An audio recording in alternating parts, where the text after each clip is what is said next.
Here we are at 9 o'clock. There's 22 people who've shown up. This is nice. We're going to go through a little bit of AP European history review stuff, and I guess I'll take a couple minutes while everybody's joining in, where I can kind of introduce myself for those of you who don't know who I am and all of that. So my name is Paul Sargent. I'm an AP European history teacher here in Hershey, Pennsylvania. And here we are, less than 2 weeks from the AP exam. And we have, we have a test coming up. And if we're talking about this is a brand new format for the test. You're probably aware of this.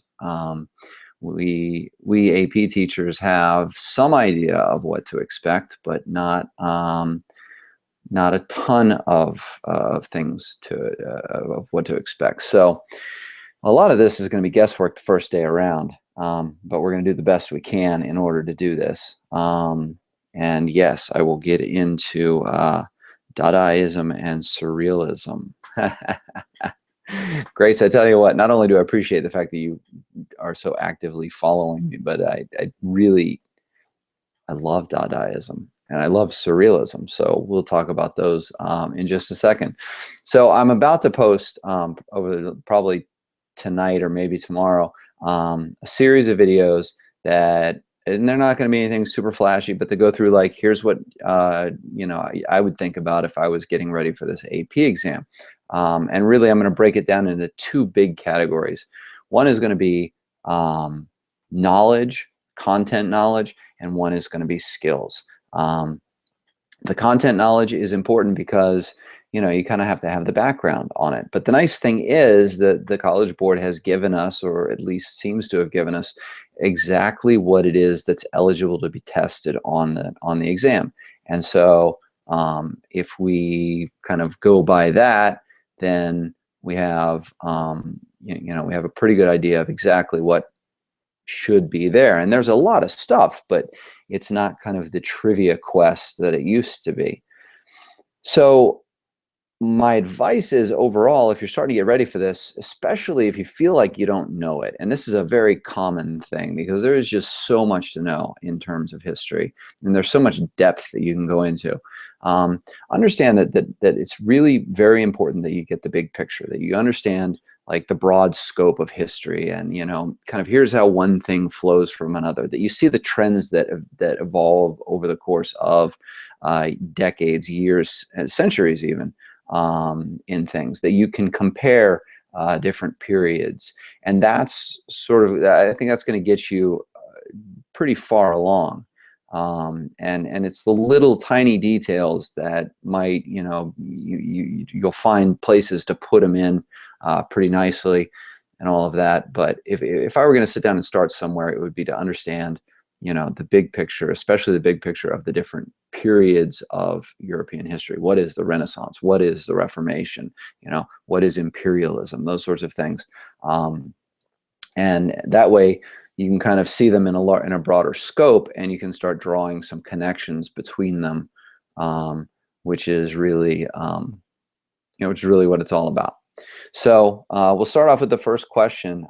Grace Perkinson out there. Shout out to Grace Perkinson and any of her students who are out there watching.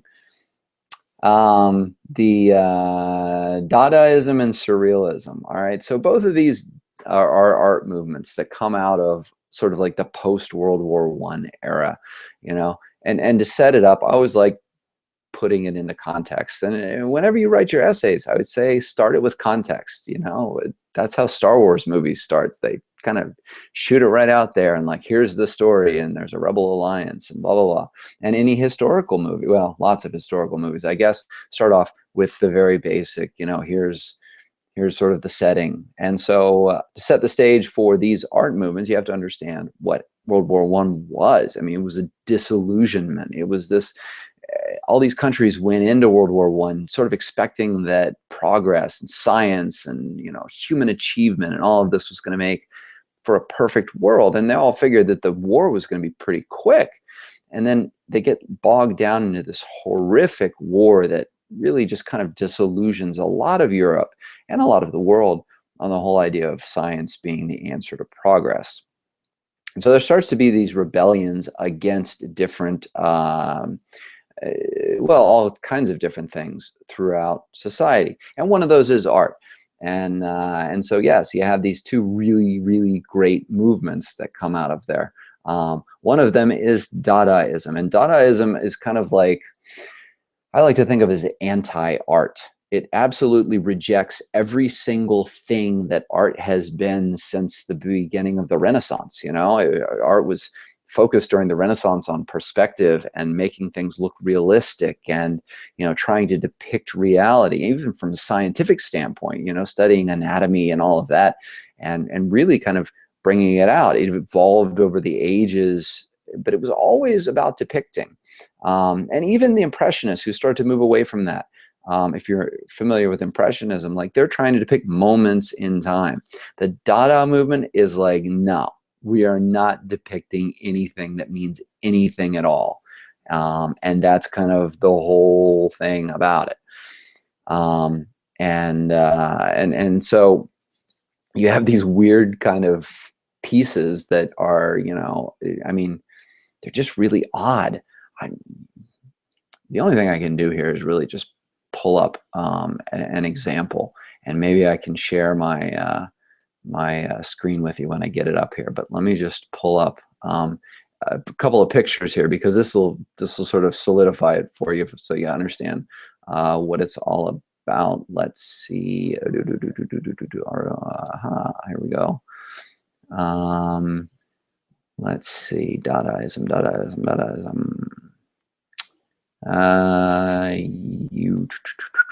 Sorry, I'm trying to find all of this. Yeah, so let's see if I can share this and see if this works for you. Screen share, and what I want to do is I want to do this screen share and start it. Okay, so so this is like how it's characterized as sort of this deliberate irrationality and it's anti-art. I mean, the word is nonsense itself, but like, here's one that I absolutely, I mean, this is exactly what it is right here.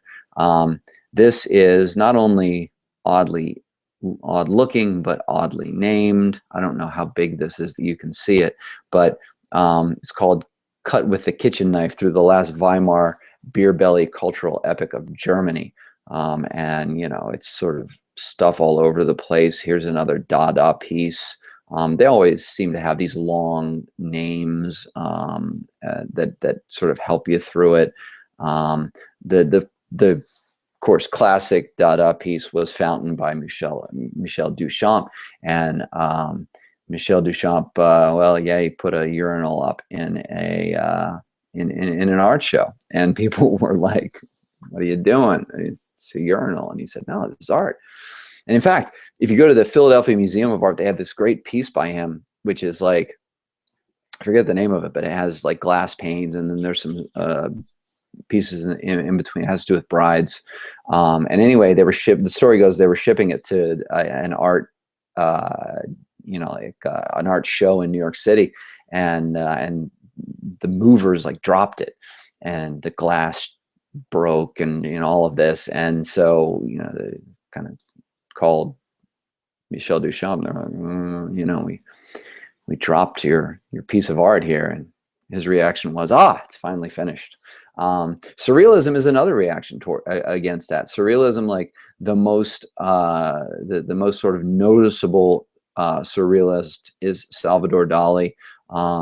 A guy, I'll try and screen share this again for you. But a guy who comes up with one of my favorite quotes of all of European history. There it is. I don't do drugs, I am drugs. And this is probably the picture that you're most familiar with, the persistence of memory. Surrealism, it's a very dreamy kind of look towards art. It's depicting in some ways many things, but also it's sort of going into the subconscious and all of that. So, you know, not to spend too much time on it, but, you know, I tend to tend to go off about that stuff. So, so that's a little bit about Dadaism and surrealism. So I have a question from Alex Liu here. What important factors contributed to the end of imperialism after World War II? Well, the most obvious factor, well, there's a lot of obvious factors, I guess. Okay, let's start. So World War II obviously was devastating to Europe. I mean, Europe was it was demolished. It had fought itself into oblivion. And they really just didn't have the manpower to hold on to a lot of these colonies. First of all, they had to call all of their colonial troops back in order to fight the war. And they couldn't, keep control of what was going on there.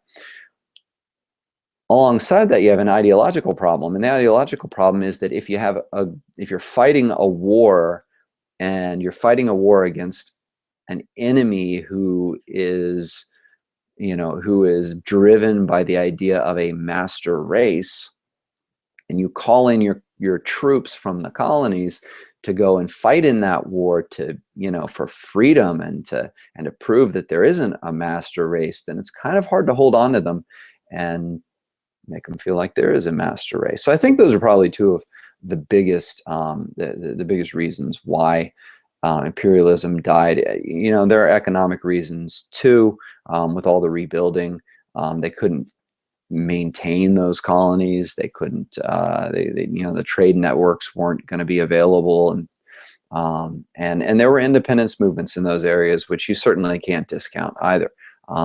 Mostly people who had heard these ideals of equality and freedom and things like that, and were sort of pushing for their own independence.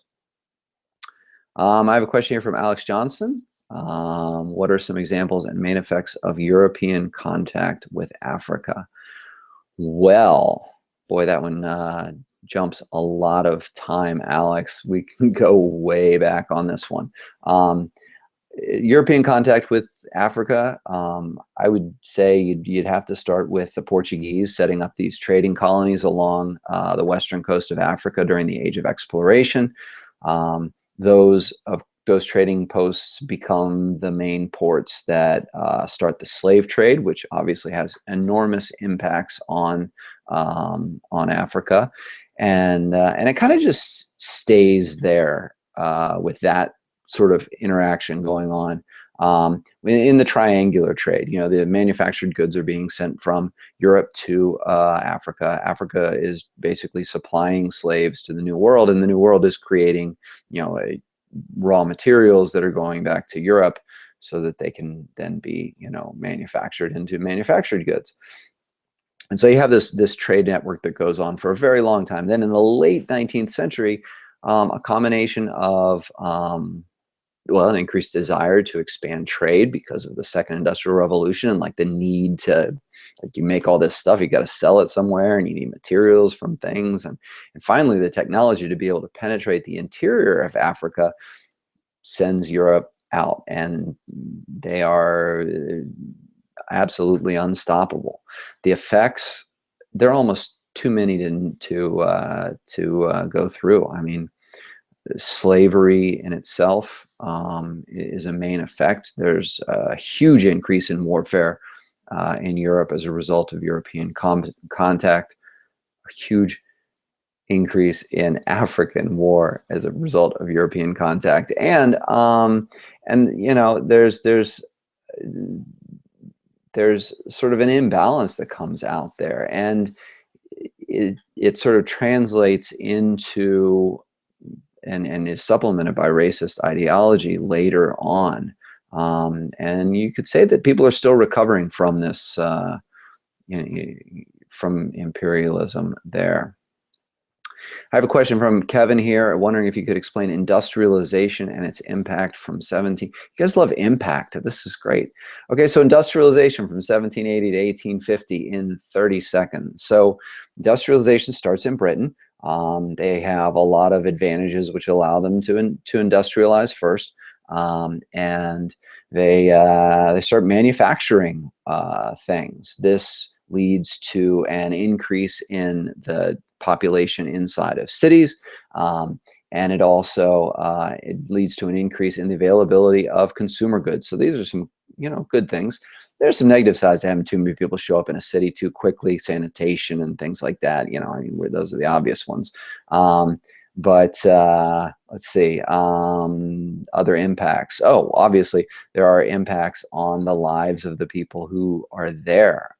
They stop moving, they move away from the traditional, like, farming, driven by the seasons and the sun kind of lifestyle. And now they're being driven by a clock and having to be at work at a certain time. And it changes the entire way that Europeans live their life, the entire way that the world lives their lives. I mean, maybe I'm old-fashioned here, but I have a watch, and I have to be places at certain times. And I send out a thing saying, hey, I'm starting this hangout at a certain time. And we're all driven by time these days. The phone obviously is where a lot of people get their time these days, but the same idea is there. You have to be at school at a certain time, and you have to go there and stay there for a certain amount of time. And really, schools kind of reflect that factory mentality. There's also negative impacts because you have an increase in child labor. You have an increase in women working who have few other options. And they're not treated so nicely most of the time because there's absolutely no regulation on any of this. And it will get far worse after 1850. Second industrialization is way worse in terms of working conditions and things like that, which is why unions start sparking up and different movements start sparking up. So lots and lots of results here. Let's see, could you please explain Desiderius Erasmus and Sir Thomas More? Chris B. Asking that question. Okay, so Erasmus is a philosopher, a writer, I guess. He translates he translates the New Testament. Really sort of tries to promote the idea that that learning ought to be big for understanding the world around you. And he brings a lot of things into question that will come to fruition during the Reformation. He's kind of like the main guy of the Northern Renaissance. And if you think about the difference between the Renaissances, the Italian Renaissance is kind of all about Greek and Roman heritage and bringing back those Greek and Roman texts. Northern Renaissance is more about like looking back at the early Christian writers and trying to figure out what they had done wrong. So Erasmus goes through and he goes back and he studies Greek and all of this, not the Greek culture so much, but the language. And then he tries to find sort of original Greek texts of the Bible, and he translates them and he compares them to the Vulgate Bible, which was like the official Bible of the Catholic Church. And he finds out that there are some passages that he feels were translated incorrectly, and he basically comes out and says, maybe the church isn't quite telling us the whole thing. So he, big Northern humanist writer. Sir Thomas More as well. He works actually in the court of Henry VIII, one of my favorite kings of all time, just because there's so many great stories with the guy. But writes the novel Utopia, which is a word that we still throw around all the time. And it's this vision of a perfect world. And Utopia, if you haven't read it, is almost like a precursor.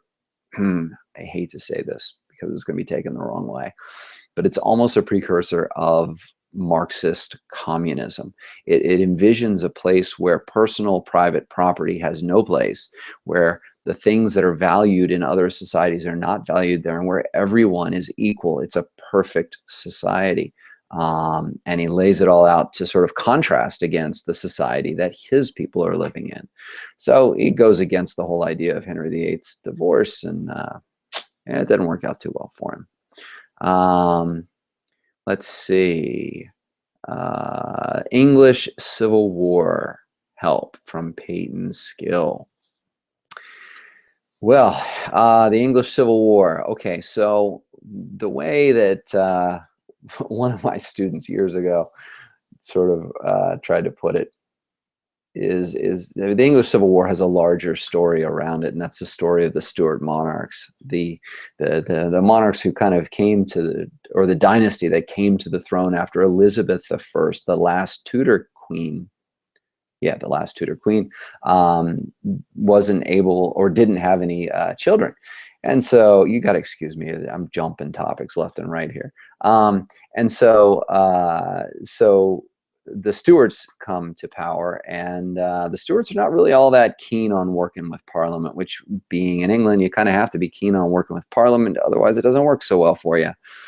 And that kind of leads to Charles I kind of coming into a conflict, and he ends up getting his head cut off.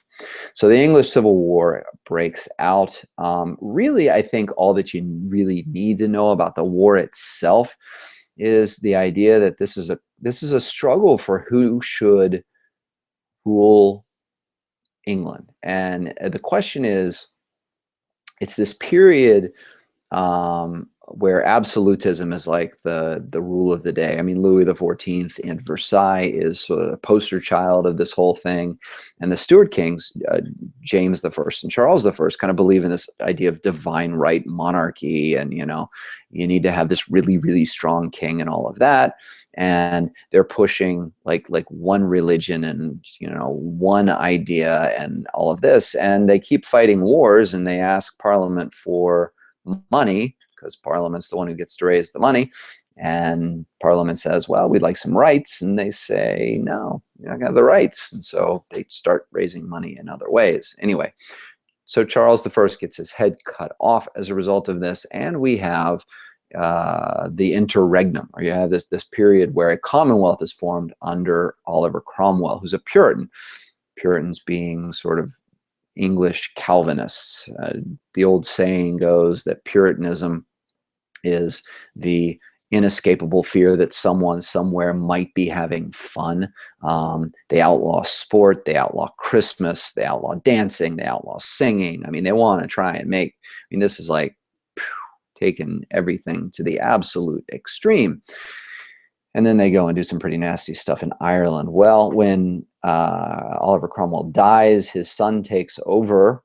You know, not that this is turning into a monarchy or anything, but his son takes over, and he's just not Oliver Cromwell, and he's just not very good. And so Parliament kind of kicks him out and offers the throne back to Charles II, who is the son of Charles I and watched his dad's head get cut off. And yeah, that's the English Civil War. You could say that it continues on for a while and doesn't end until 1688 with the Glorious Revolution, where William and Mary come to the throne and sign the English Bill of Rights.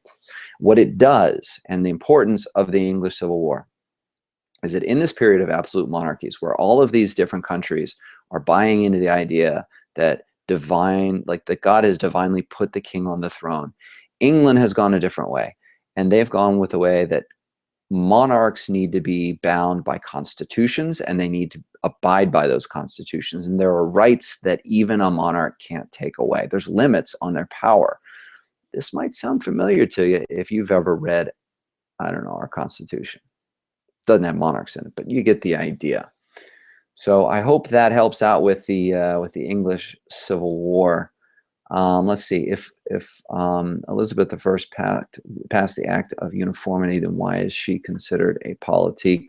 Colin, I think the politique thing is really a generalization. Rulers at the time who would put the interests, like political interests, I guess, above personal dynastic interests, would be considered politiques. And you know, this Elizabeth and Henry IV of France are kind of like the two politiques that people always talk about in this class. Henry IV, because he was willing to, you know, set aside even his Huguenot religion and convert to Catholicism in order to, you know, realizing that he had to do that, and that would allow him to hold on to power, and you know, thus sort of create this new family dynasty. Elizabeth, because she had to deal with things as a woman that that maybe male kings wouldn't have had to deal with. And she had to make concessions, and she had to put a lot of things sort of, I don't know, she had to make a lot of decisions, is really the easiest way to say it, that were more politically driven to solidify and stabilize the country than maybe to push a religion, and to do that. Again, you know, none of these labels are absolutely perfect, and anytime you label someone, you can come up with an example of a time when they don't fit the label, and that's sort of what makes it all hard. But that's also what makes it kind of fun, is that, you know, the question is, was she a politique? Is that a good name for her? Or, you know, were there other things at work there? And so I don't know if that answers your question or not, but sort of understand that you know, that people try and put a lot of, we're classifying is what it is. Kat Darnell out there, can you explain the most significant points or people of the scientific revolution? The entire thing.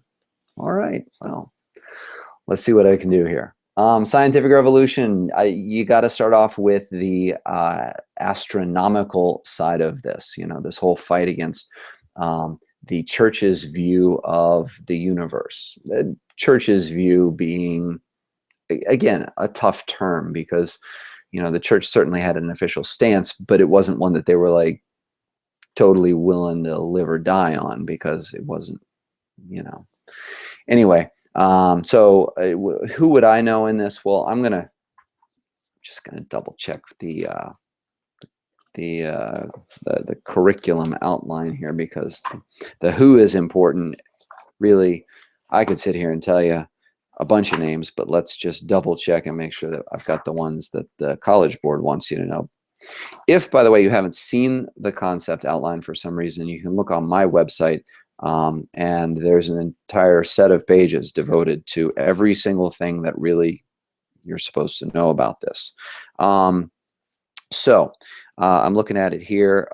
Copernicus, Galileo, and Newton are definitely laid out there. Okay, so Copernicus is the guy who comes out and he puts forth the idea that if the prevailing notion was that that the Earth was at the center of the universe, and that the heavens revolved around it. You know, Genesis puts man at the center of the universe, kind of thing. And observing the stars and the movement of the stars over time, like mathematically, it just didn't work out. So Copernicus came up with, well, at least developed a different view in which the sun was at the center of the universe, this heliocentric view. And you know, came into conflict with the church over the, well, he didn't, because his work was published after he died, but, you know, it started this whole movement. Galileo comes along, and kind of proves Copernicus right by using the telescope, and you know, shows that this is actually how things work. Although we all know Copernicus wasn't exactly right, because the sun isn't the center of the universe. There were still problems with it, but it was better than what was before, you know. And then you have Newton, who sort of like, he's almost the bane of a lot of seniors in high school's existence, because when we talk about Newton, we have to talk about calculus, and many of them are suffering through calculus, and they realize that, you know, Newton, along with, you know, other people who claim to have done what Newton did, but I'm gonna just go with Newton, why not? Basically created calculus to explain planetary motion and why there's this gravitational pull that every object puts on every other object. So that's sort of the big thing. Newton's big, like, lasting contribution well, calculus obviously is a lasting contribution, but in another way, he leads into Enlightenment thinking, because he sets up a situation where God has, as a clockmaker, kind of set up the perfect universe and set it going, and boom, it's ready to roll. And then he just kind of sets back and lets it do its thing. So God is a non-interventionist. And if there are rules that govern the universe, then the Enlightenment thinkers say there must be rules that govern human behavior and human institutions and all those things. And they go on and they move those. There are also anatomical discoveries. Again, I'm looking at the course outline here. William Harvey talking about blood and the movement of the body. And then you have Francis Bacon and Rene Descartes, who come up with the scientific method. The idea that you have to come up with a hypothesis, you have to test that hypothesis and find data, and through that data you can decide whether your hypothesis is correct. It's deductive and inductive reasoning together. And it's a lot about questioning the world around you and not really sort of just buying into what you're told. That's a long answer. But I mean, it's a scientific revolution. That's a whole lot of stuff going on. And I got tweets coming in here all over the place. Okay, Rebecca Hubacek. I don't know if I got that one right or not, but I'm going to go with Hubacek. What were the cause and effects of the 30 Years' War? 30 Years' War is caused by the Reformation, really. If it hadn't been for the Reformation, there wouldn't have been a 30 Years' War. That's long-term causes. It's really, there's also dynastic causes, you know. Well, first of all, religious. Calvinists want to be able to practice their religion. After the Peace of Augsburg of 1555, you have the ability for princes in the Holy Roman Empire to choose whether they want to be Lutheran or Catholic. But what if you want to be Calvinist? It's not in there. You can't do it. And so you have this rebellion that starts with that. You also have, based on that, you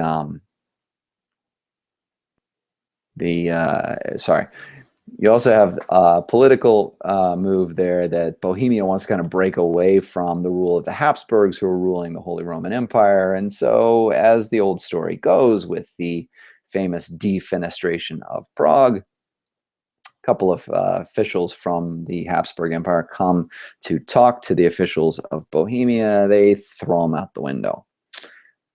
The officials survive.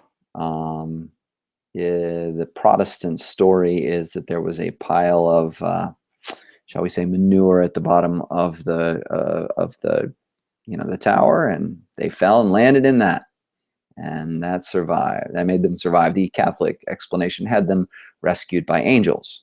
So, you know, conflicting viewpoints, I guess. I wasn't there. I didn't see it happen.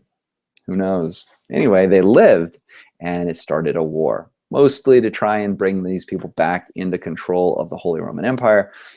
It lasts through 4 phases over 30 years, and its big lasting effect is not only like the destruction of most of these Germanic provinces, but also you have the emergence of it marks the end of the wars of religion, and it marks the beginning of dynastic wars, where families try to hold power and keep their dynasties going.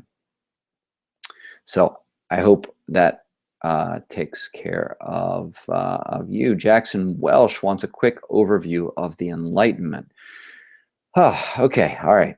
Let me jump. Enlightenment. Okay, so the Enlightenment was a period in which thinkers kind of, as I said earlier, like they take the ideas of Newton. Let me set this out of the way so I don't yank these things out of my ears. They take the idea of Newton that God has certain laws that govern the universe, and that if we can just discern the laws, we can figure out exactly what it's all about. And so Enlightenment thinkers start trying to discern the laws of human societies. You have a lot of them that are really big. Again, it's probably best if I just double check in this thing to see exactly who it is that we're supposed to know, because I haven't memorized this entire thing. I'd like to, but no, that's a lie. I actually wouldn't like to memorize this entire thing. If I did, I would really, really, really be a loser. Let's see. So Voltaire and Diderot, definitely you need to know about, and Rousseau. Okay, good. Yeah, Voltaire is kind of like the big guy because he's the guy who criticizes everything about human societies, especially when it comes to religious intolerance, which he says is like the main problem with the world. Like, you know, why do things in the name of religion that you're doing in the name of religion? And he has this biting, sarcastic wit that just like really, really gets you. If you ever have a chance, read Voltaire's Candide, because I mean, it's scathingly sarcastic and critical of every single facet of society, about greed and all of this. And so you know, so he wanted to fight against religious intolerance. He wanted to push for religious toleration. You also have Montesquieu, who fights against the idea of absolute rule, and writes about sort of, well, two things really. One being the idea of who am I talking about? Montesquieu. The idea of separation of powers is the big thing for Montesquieu. A lot of the Enlightenment, really, if you want just the really quick and dirty on this one, read the Bill of Rights and read the Constitution of the United States, because that's the Enlightenment. They took all those ideas, they threw them all in there. There's laws of nature, and people have rights, and rulers have to respect them. And if they don't, get rid of them. And that's kind of what the Enlightenment is a lot of those ideas. It's popularized in the salons by that are held by these very wealthy women, and you have a few rulers who try and implement with not really great success a lot of these Enlightenment ideals. Kind of backfires, especially things like freedom of speech. I mean, it turns out that if you give people freedom of speech, then they use it, and they might use it against the ruler. I don't like that so much. All right, let's see. Moving on. Boy, things are piling up here. Alex Johnson has another question about the main causes and effects of the Napoleonic Code. So the Napoleonic Code is pretty, well, it has a lot of, it's a tough one. The Napoleonic Code is really grounded in Enlightenment thought, okay? So it codifies law, it puts limits on the rule or the powers of the ruler, even though Napoleon kind of tended to ignore those. But you know, it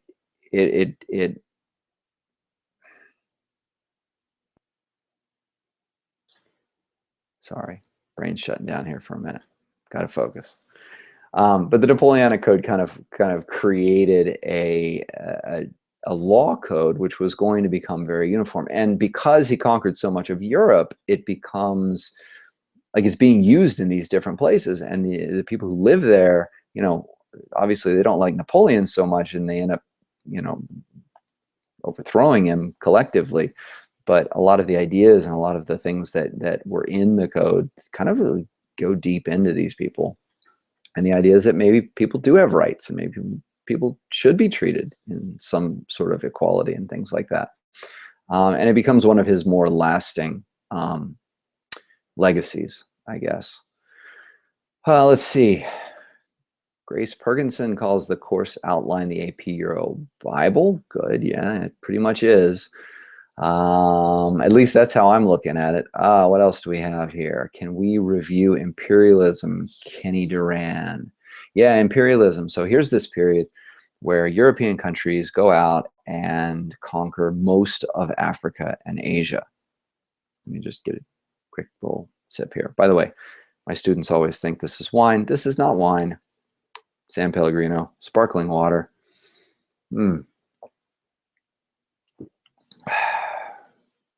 They do get a worried look on their face the first time I do that in class, though, because they think I'm pulling up a big wine bottle and just drinking it in the middle of school.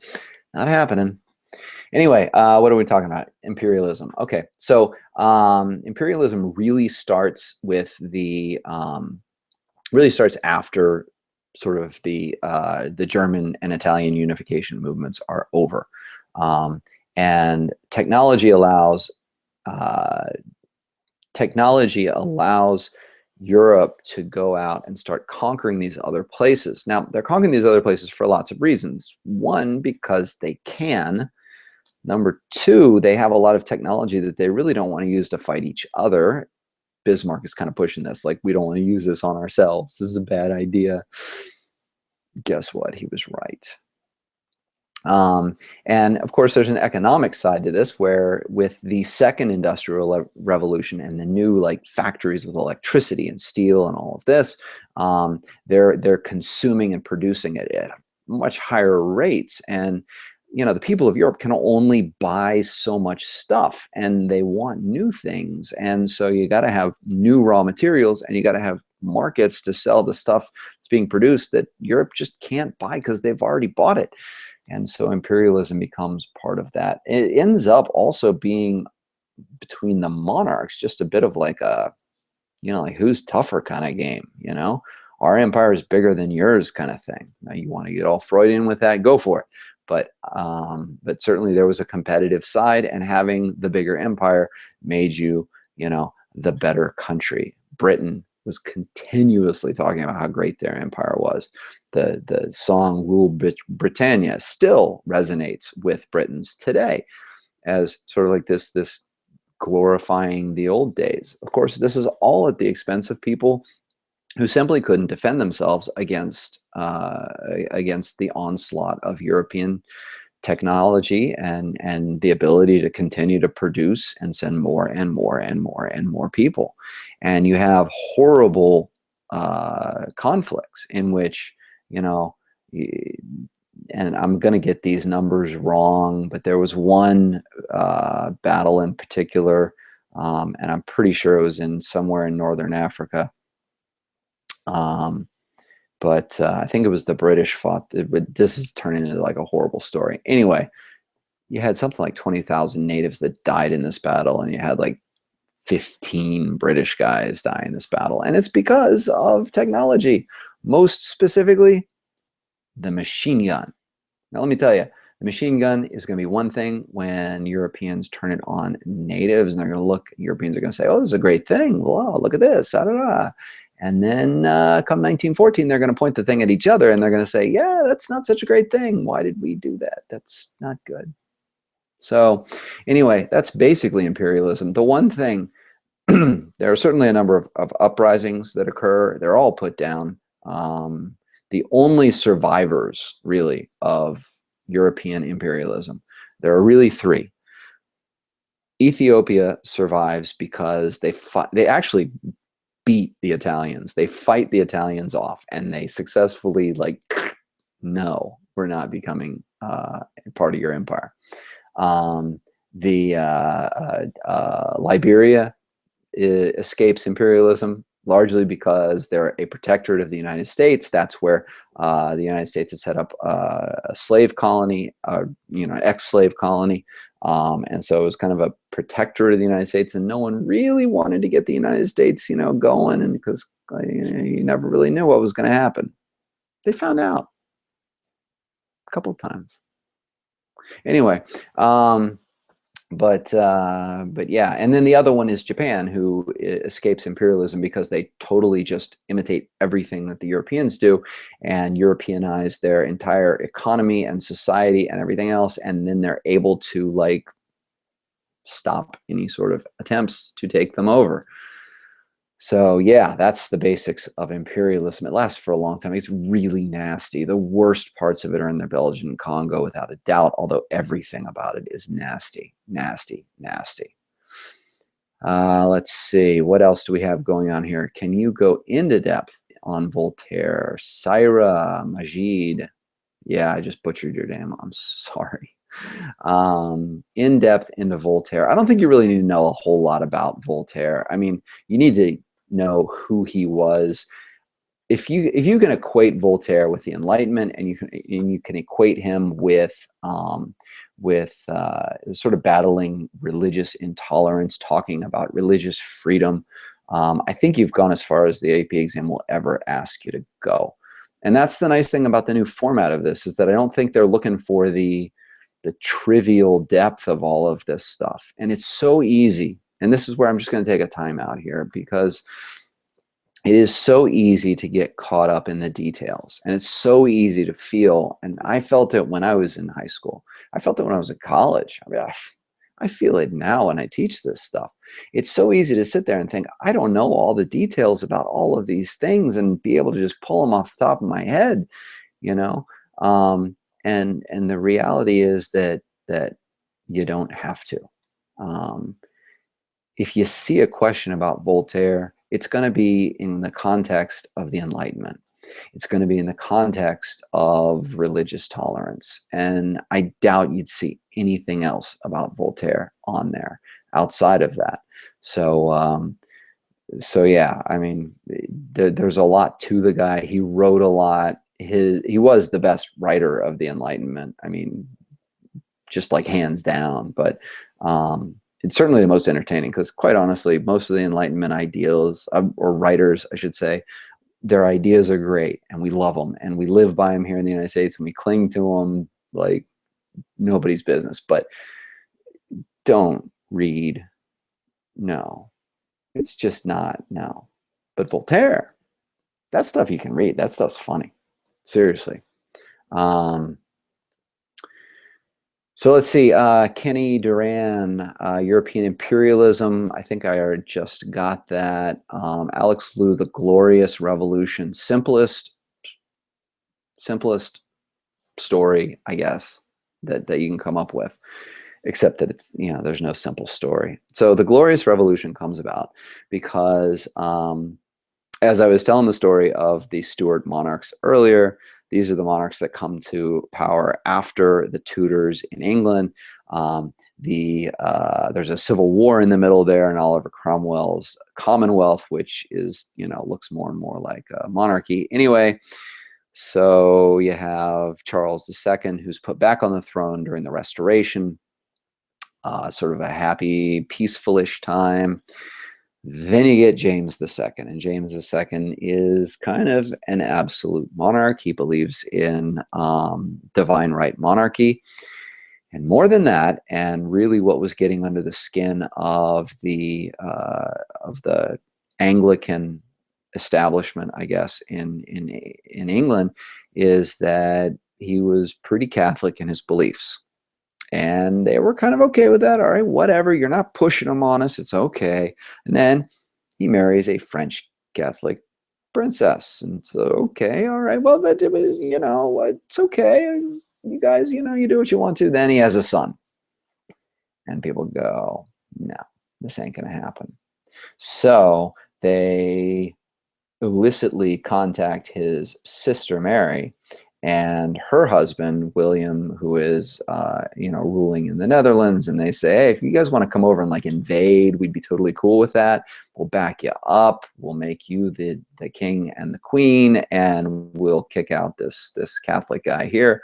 There are also stories that part of it may have been rumors that James II was not that into his wife and more into young men. But true or not, they say to William and Mary, they say, if you will sign this Bill of Rights guaranteeing limits on the power of the monarch, then we will give you power. And so they said, cool, let's do it. And they came in, and there was almost no bloodshed whatsoever. James II spends the rest of his life trying to raise an army and come back and win it, but it doesn't happen. It's glorious because the English Bill of Rights comes out of it, and it's glorious because it's done with almost no bloodshed whatsoever. Bam! England is a constitutional monarchy. Hey, that worked out pretty well. I like that. All right, so let's see. Over the Glorious Revolution. Let's see. We got some more. All right. Let's keep this flying. My brain is going to explode pretty soon, guys. So let's see how much longer I can do this. Let's see. What are the differences between the Renaissance and the Northern Renaissance? All right, Ruby Ross, I guess? Ruby. Anyway, Ruby, I mentioned this earlier. Here's the big difference that you need to understand. They're both based off the idea that of learning, the idea of expanding the mind, the worthwhile of the individual, that life is not just to be lived in order to gain access to heaven, as it really was portrayed and really lived for 1,000 years during the Middle Ages. But life can be enjoyed, and you can better your society and better yourself here on earth, and that's okay. The big difference between the two is that the Italian Renaissance focused on the revival of the ancient ideas of the Greeks and the Romans in art, in writing, in philosophy, in everything, really. I mean, they were just fascinating with these people. And as more and more texts started showing up, some of which were like scattered all throughout Europe in different monasteries, and some of which, a lot of which, were coming over from Constantinople after it was sacked in 1453 by the Ottoman Turks. Then, you know, you have all these new writings and you're reading them, you're translating them, and so you got to learn Greek in order to translate the Greek stuff, and you got to learn Latin, and then you figure out that, you know, we like this Latin, so that's Italian. Think of all of the mythological Greek and Roman things that come out of the Italian Renaissance, you know. You can picture Botticelli's Venus, you know, big time. But Northern Renaissance, they use the same methodology and the same ideas of questioning authority, but they point it towards trying to uncover the writings of the early Christian writers. So it's more Christian based. It's sometimes called Christian humanism, often called Christian humanism, and trying to compare their ideas with the prevailing ideas of the Catholic Church at the time. And oftentimes those two didn't line up so much. That's where Erasmus kind of came in. And then, you know, leads to Reformation. Let's see. Peyton. This is a small bottle of water, Peyton. But thank you for the shout out. Yeah. I'm sorry, I've been talking. Let's hear it. All right, Kenny Duran, back again. Can you talk about the development of European social life from the 1800s to the 2000s? 200 years of European social life. Thanks for that one, buddy. Really, I appreciate it. Okay, we're going to have to go really big picture here. In the beginning of the 1800s, European social life was, if you're rich, you had one, and if you were poor, no. Your social life is hanging out like on your farm. Maybe you talk to some neighbors here and there. You go to church, you see people, right? But social life changes, and a lot of it's brought about by the Industrial Revolution because it brings more products around, and it increasingly, especially as you drive into the 20th century, it increasingly sees limits put on the time, you know, time in a day and time in a week that people can work. And with more money flowing, more prosperity, more a higher standard of living, then, you know, people are able to do different things with their leisure time. So social life becomes like everywhere because people have more time and they have more money in general. Well, gosh, even the poor have more time and more money than they ever did before.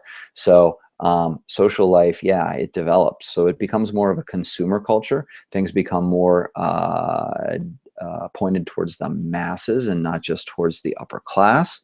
The middle class booms from almost no middle class still around 1800, especially in you know, in lots of Europe. Britain maybe being a little bit different, but most of Europe, yeah. But to the 2000s today, I mean, you know, the middle class is what drives society.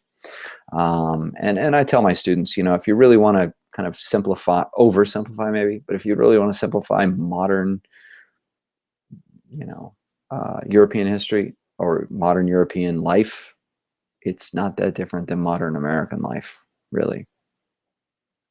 I mean, there's a lot of differences, but it's pretty much, you know, generalizations can be made, you know.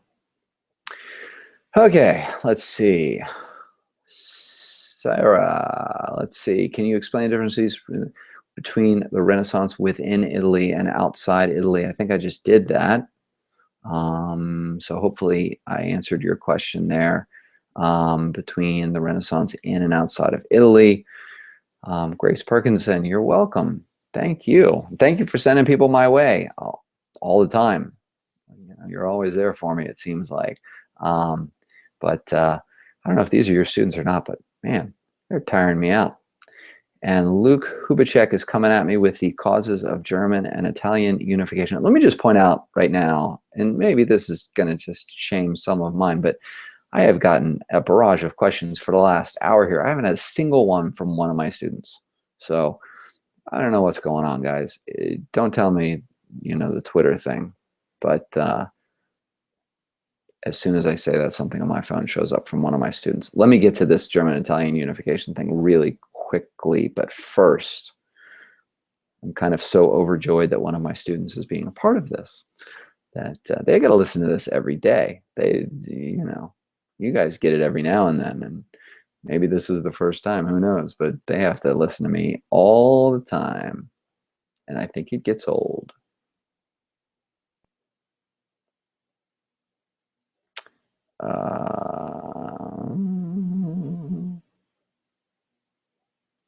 Michaela, is this live? Yes, this is live. Woo! 9:56. Okay, you want me to hold up like a you know, newspaper? Like, hey, I'm still alive. They do that. All right, German and Italian unification. They are caused. Simple solution. They're caused by the forces of nationalism. Nationalism is unleashed during the Napoleonic era throughout Europe because of the idea that, you know, the French, well, they've got this intense nationalism and they kind of force it on everybody else. And so everybody develops this nationalism and this idea of sort of a nation coming together, a people who pull together, you know, yes. And Italian and German unification is a result of that. Now, some people will say that it was far more political than it was sort of like idealistic, that it was more about solidifying the rule of the Hohenzollern dynasty in Prussia. That was what eventually became Germany, and trying to put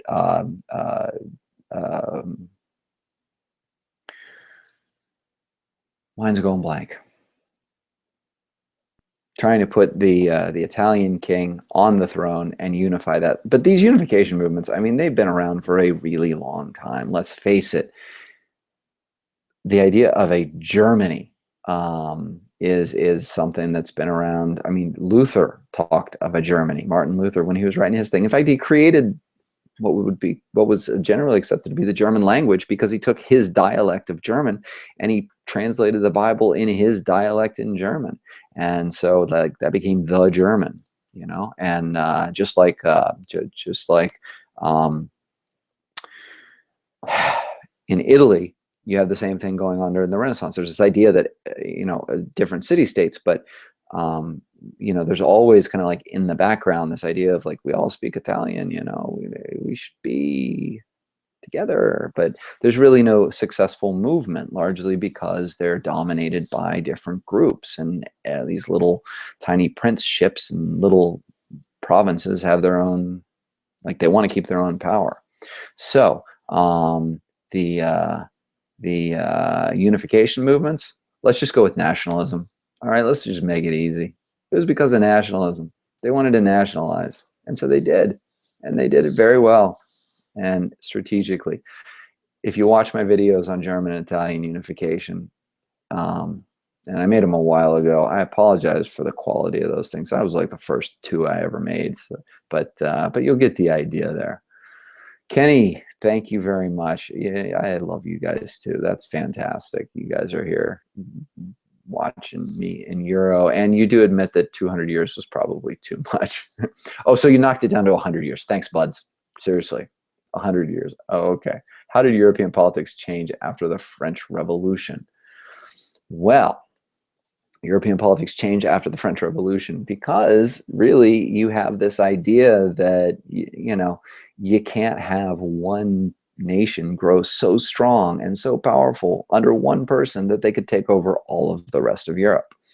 And so they decided to put things in place to prevent that from happening. Now, the one person we're talking about, obviously, is Napoleon. And the first test that they had of this new idea of like, let's get everyone together against one person, take us all over, well, was when Napoleon came back. And guess what? They stopped him. Battle of Waterloo. It was all done. And they send Napoleon off, and, you know, he dies. But anyway, they come together and they say, you know, we need to figure out a plan here. And the plan for a long time, which was referred to as the Concert of Europe, was that if these rebellions, if these revolutions happen in countries which try to displace the monarch and try to put in republican governments, or try to institute the ideas of the Enlightenment and the ideas of the French Revolution, took on, sort of like followed their example, then like all the other countries would just come in, all the other monarchs would come in with their armies and shut it down. They did it totally successfully over and over and over again throughout the 1820s. In 1830, there's a whole series of revolutions. In 1848, this is a big year of revolution. They're all shut down. But, you know, these monarchs start losing the stomach for doing this sort of thing. And eventually, the Republican ideals went out, you know, so that there aren't a lot of monarchs left. Ironically, the country which is like the least into this whole thing is Britain. You know, they totally are like, we're not really into intervening that much. You know, let us just kind of do our thing. And, you know, if they overthrow a monarch, they overthrow a monarch. You know, and Britain kind of takes a very like step back approach. In fact, they just totally kind of step out of the whole concert of Europe. Ironically, we just, 3 days ago? What is today, the 24th? I think it was the 21st. I think it was 3 days ago. The British monarch, Queen Elizabeth II, turned 90. They still have a monarch. Germany doesn't have one. France doesn't have one. Austria doesn't have one. Italy doesn't have one. I mean, none of them have it. But the British, the ones who were totally like, no, we're just going to kind of back out of all this, they're survived. Why? Maybe because they were willing to say, it's not all or nothing. You can have it both ways. I don't know. Let's see. Sarah, please tell me if I'm pronouncing your name correctly, because you're throwing me some questions and I would feel bad if I'm pronouncing it wrong. What are some tips that you usually give students for writing the long essay question? All right, long essay question. First of all, this is going to be, and this is where the distance running coach in me comes out. This is going to be the final lap, the last stretch. This is going to be your gut check. But it can also be your victory lap, because just like running in a race, if you've run the whole thing well, and you've run it fast and you've outpaced most everybody else, you don't need to sprint to the finish. You just keep on going and you finish well. With the long essay question, I mean, if you've rocked the multiple choice and you've rocked the short answer and you've rocked the DBQ, I mean, this is icing on the cake. You sit back and you write a nice essay. That's my advice. Sit down, do a very brief outline in which you say, here's the big idea that I want to use to answer this question. I mean, it's a 5-paragraph essay. Here are the 3 main points that I'd like to make. Here are some specific examples that I'd like to use inside of those to back up what I'm trying to say. And then I'm going to conclude it all. And then, oh yes, there's that synthesis point that everybody is flipping out about. Guys, let me tell you something. The synthesis point is almost a no-brainer. You literally connect, as far as I can tell. Now, I could be completely wrong. You could be watching this thing a week after the AP exam, or maybe this summer, and cursing my name. I don't know. My take on it is this. Connect whatever you're talking about to anything else in any other period of time, or at the same time in a different place, or in a different area of society. If it's a religious thing, then you relate it to politics. I don't know. Anything like that, and you get your synthesis point. So it's a nice essay. Start off by talking about what you're talking about, what's going on at the time. Give a nice thesis, support it with evidence, and then conclude it and kind of say, and then blah, you know. and make that move into the future, or make it move elsewhere in the world, or make it move into a different discipline or whatever. Just take it outside of exactly where you are. And that's the long essay question. You're going to be so tired of writing by the time you get to that thing. I tell you, just get it out. Get it out. And remember that it's the least, how do I put this? It has the least weight of any part of the AP exam. So, I wouldn't stress about it really all that much, because you're going to be tired. Everyone's going to be tired that's writing it. So you write a halfway decent essay, it's going to look better than most of them. And, you give it your best shot, and know that, it isn't worth all that much anyway. Grace, thank you. I appreciate that. The kids don't complain. That's probably because, you're making them watch it. Who knows? Napoleon born to party. Yes, we're having, Jackson is yeah. Sarah, Kenny and our students from the same school, and we all think you're great. Thanks. Hey, thank you for that. That's awesome. Sarah, where are you guys going to school? You're not part of Grace Perkinson's crew, are you? Like, there's not one class there that's watching me, right? I do reach more people than that, says I only got 19 online now. Let's see. Peyton, what happens to LEQ if you haven't rocked the multiple choice? Oh, Peyton, dude, if you haven't, okay, when I say rocked, I mean really, like, you did really well.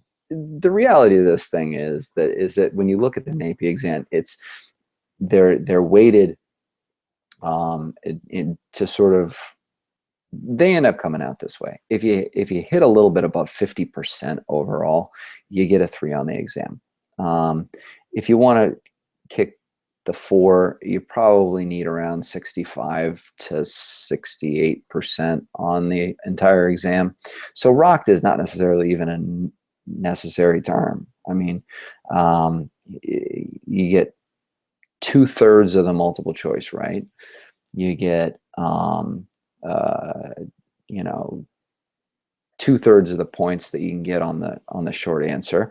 You get 4 of the 7 points on the DBQ. Then really all you have to do is get 3 points on the LEQ, and you can do that with contextualizing. You don't even have to know anything about the topic, really. You could probably get 3 points with that, with knowing almost nothing.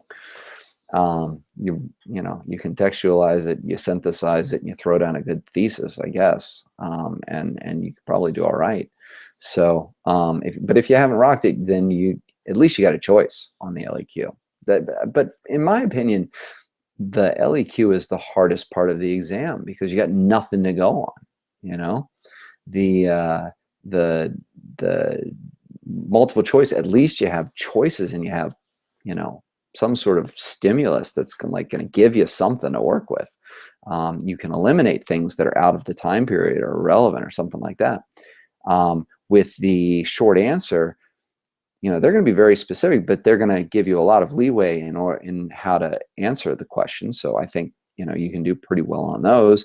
The DBQ, I mean, the old DBQ, you could write. Literally, if you knew how to write a DBQ, you didn't need to know anything about the topic, and they deliberately chose things that you probably didn't know about.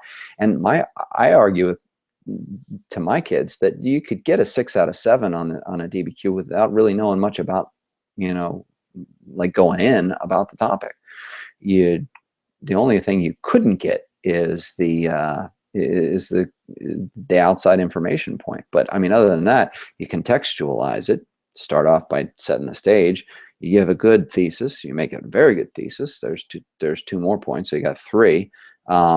You mention all of the documents, and you use them correctly, interpret them correctly. You get what they mean, basically. And you where was I? Oh yeah, and then you look at some sort of analysis of 4 of the documents. You can do that without knowing a whole lot about the situation. You can write it off the documents, I guess, is what I'm trying to say. You can write it off the documents. So then when you end up with the LEQ, You just kind of hope he gets something, because that one's the shot in the dark. And if you're a good writer, you can make something sound pretty good. Let's be honest. So there you go, Peyton. And since your last name's Skill, I hope you got some, because that's what it's all about. Skill. Let's see. Jackson Cookie Peyton is the smartest kid in canon. Don't let him fool you. We're from Marble Hill Public School in Bronx, New York. Right on, Sarah. Kenny Duran. No, we're from Marble Hill High School, and you pronounced Sarah. Sarah. Did I say Sarah the first time, or did I say Sarah? Right, I don't know. Let's see. What were the factors that caused the downfall of the Soviet Union? Alex Liu. Okay. Many. Number one, communism doesn't work. It just doesn't. Not that we've ever really seen Marxist communism in any sort of way, but communism doesn't work, because what happens is when you put people, well, there's two things that go on. Number one, innovation is almost impossible, because everything's driven from the top in Soviet-style communism. And Soviet-style communism can't foresee everything. Like the iPhone doesn't come out of Soviet-style communism. You know, look at North Korea today. Like they may have just launched a missile off of a submarine, but they're, you know, meanwhile they're broadcasting cooking shows that are being judged by Kim Jong-un. Right? He's the one in power. I always lose track of those guys. Yeah, Kim Jong-un. So it's being judged by him in a country where most people are starving. I mean, how cruel is that? You know, let's make this really popular competition show, put in, you know, as one of the judges, the guy who can have your family killed, and put it on state TV so that everyone who can't feed themselves can watch, you know, a cooking show. That's why communism fails. But you know, there's some people who say that we outspent them here in the United States, that we simply just drove them to the edge where they couldn't compete anymore. But really what ends up happening is that if you give people too much and they become too dependent on the government, then they aren't able to create things themselves, or at least not able. They don't have the drive to. And so the economy collapsed, and you have Gorbachev, who comes in and says, we need some openness. We need to kind of like open things up a little bit. And man, the floodgates, they just came through, and it all fell apart. Kenny Duran is back again. Can you summarize Bismarck's time in office? Here's your quick and dirty summary, because I've been doing this for an hour and 15 minutes now, okay? He comes to office. He has a grand master plan for unifying Germany. I swear this guy had this thing. Like, he kind of saw this one coming from a long ways away. This man, you never want to play poker, chess, anything has to do with, like, no, you don't. Okay? He sees this coming from a long ways away. He goes through and orchestrates the Germany's unification by essentially isolating a country and then having a war with them and beating them very quickly. And then he gets people on his side for the next war.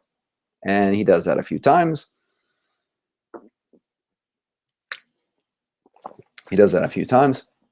Ends up beating France very quickly and unifies Germany. Then he sits around and tries to get rid of all of the opposition inside of Germany by doing the same thing. He is less successful there.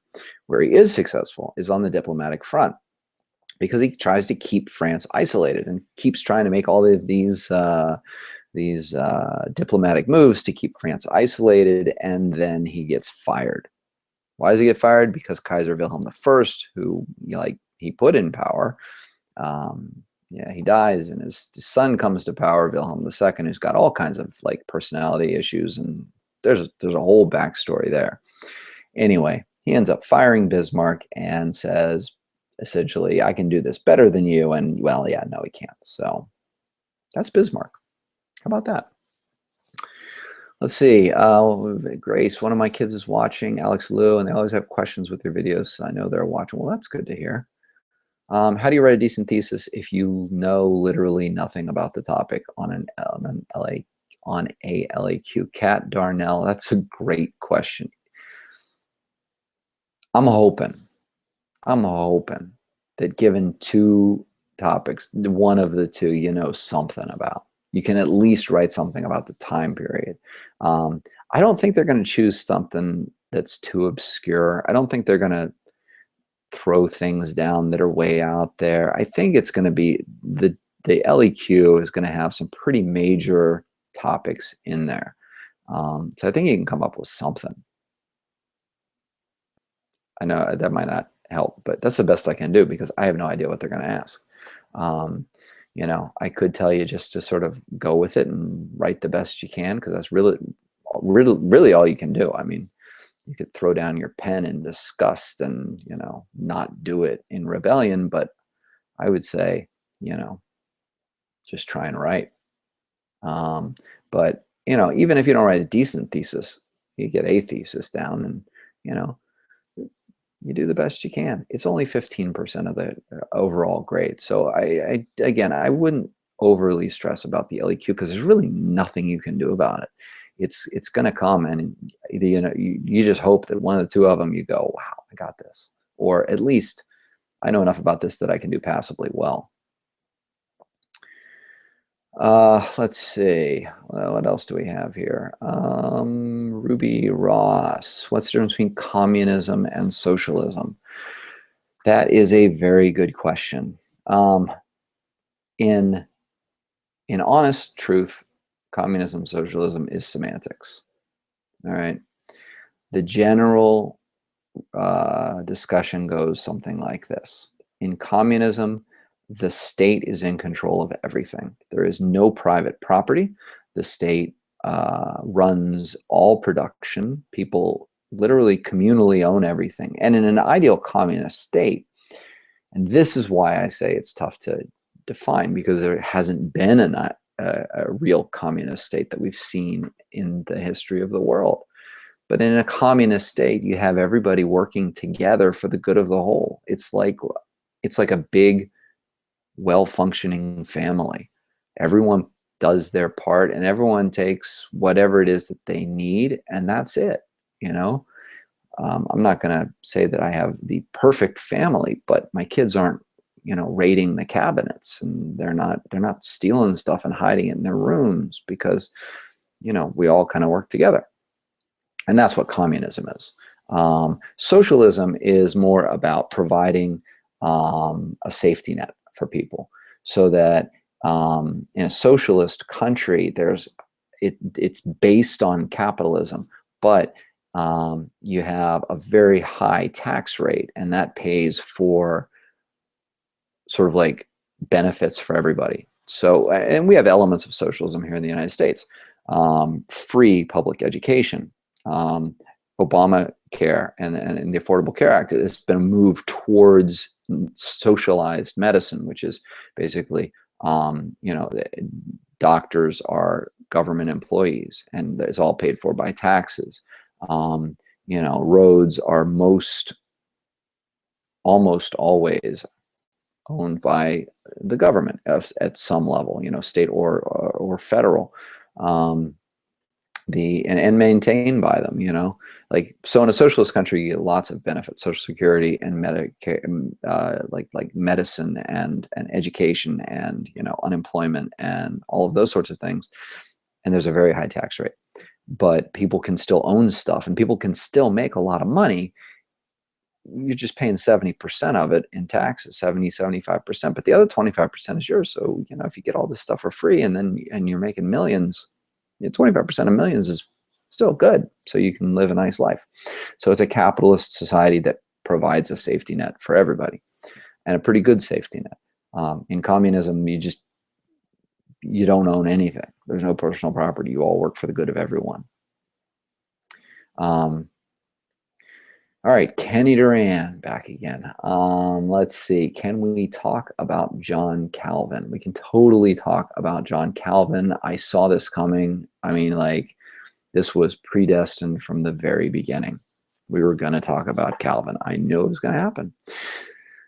So John Calvin comes along, and he's part of the Reformation, and there's like two Calvin stories, okay? One is Calvin the theologian, and one is Calvin the ruler. And Calvin the Ruler is a story which is not quite, well, they probably won't. Well, they might talk about it. Okay, here are the two Calvins. Calvin number one is a theologian. Here's what he believes. He believes that God is omniscient. And what that means is if it's omniscient, that God knows everything because, like, he's God. So he knows everything. And that means that he can see into the future. And if he can see into the future, then he knows what the future looks like. And for any one of us, he knows whether we're going to be saved or whether we're going to end up in, the nether regions. And so this comes down to be known as predestination. The idea is that there are people who've been selected by God to be saved, and really kind of it's out of their hands.